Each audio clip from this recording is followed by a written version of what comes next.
Have you ever sat alone and noticed what happens? The world around you may be silent, yet inside your head, a storm never ends. Thoughts rise, fall, return, collide. The voice within keeps speaking, sometimes gently, sometimes with force, sometimes endlessly, like a wheel that refuses to stop turning. You call it memory, you call it reasoning, sometimes you call it planning, but most often, it is nothing more than the echo of your ego, desperate to keep you occupied. The ego cannot tolerate silence, because silence exposes it. Silence unmasks it. In silence, you begin to see what you truly are, and the ego fears that recognition more than anything. The mystics used to say, "The heart is a listener, not a speaker." Only two voices exist inside you, the voice of the ego or the voice of the divine. The heart itself says nothing. It simply turns toward one or the other. And yet, almost every time the inner voice rises, you follow it without hesitation. You question every opinion from the outside world, but the whispers within. You rarely doubt them.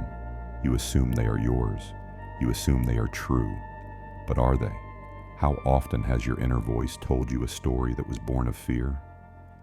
How many times has it replayed a past wound, or invented a future catastrophe that never arrived? And the quieter you try to become, the louder that voice seems to grow. Why?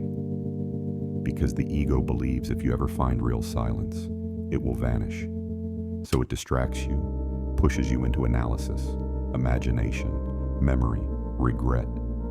It never allows you to rest in the only place where peace lives, the present moment. For in the present, God is. And when you encounter Him, the ego must retreat. But the ego does not surrender easily. It shouts, it argues, it explains, it exhausts you until you forget who you are. And all the while, the heart waits, like a patient child, hoping you will finally stop long enough to listen. The sages tell us, when the voice inside brings heaviness, fear, or tightness, know that it is not God, for His voice never strangles, never terrifies, never destroys. His voice awakens, softens, and restores. And most often, He speaks through silence itself. Those who come close to truth begin to speak less, because they realize each word is a veil, each explanation a shadow over the light, so they become quiet. For sometimes, silence itself is the purest prayer. But silence is difficult. It is not comfortable to sit before your own soul with no escape, no excuse, no story. In that mirror, you either fall to your knees before the divine, or you run once again into distraction. Notice how quickly you run. Music, phone, conversations, noise, anything to drown out the hollowness inside.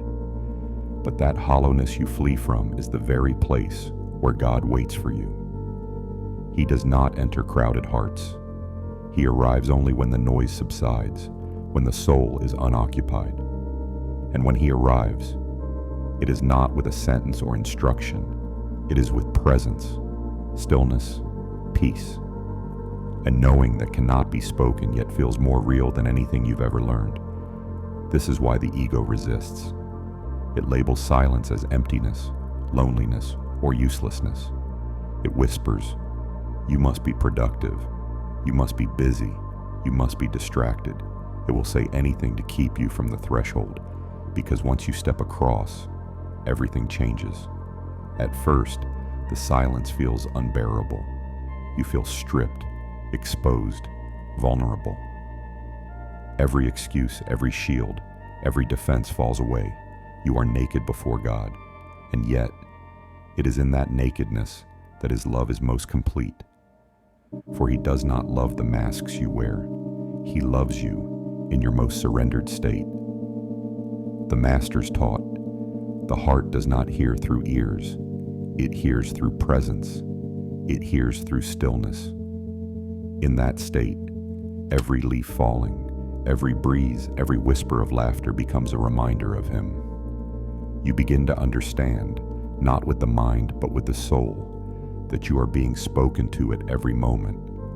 And when you understand this, words themselves lose their urgency. You no longer need to explain life. You no longer need to control or argue. You simply exist, imperfect, human, yet at peace. And in that state, you are nearer to God than any words can take you. But it requires surrender, the kind of surrender where you stop fighting the past, stop reaching for the future, stop calculating outcomes. You lay it all down and simply be. And in that laying down, something dissolves. The envy, the fear, the comparisons. One by one, they vanish. In their place, a calm appears. Not a calm you invent, but one that flows into you like water filling a vessel. And though it carries no words, it says everything. All is as it should be. This silence does not make you empty. It makes you open. And the more open you are, the more of His light you can receive. This is why the wise say, silence is not absence. It is presence. It is not muteness. It is depth. It is not void. It is fullness.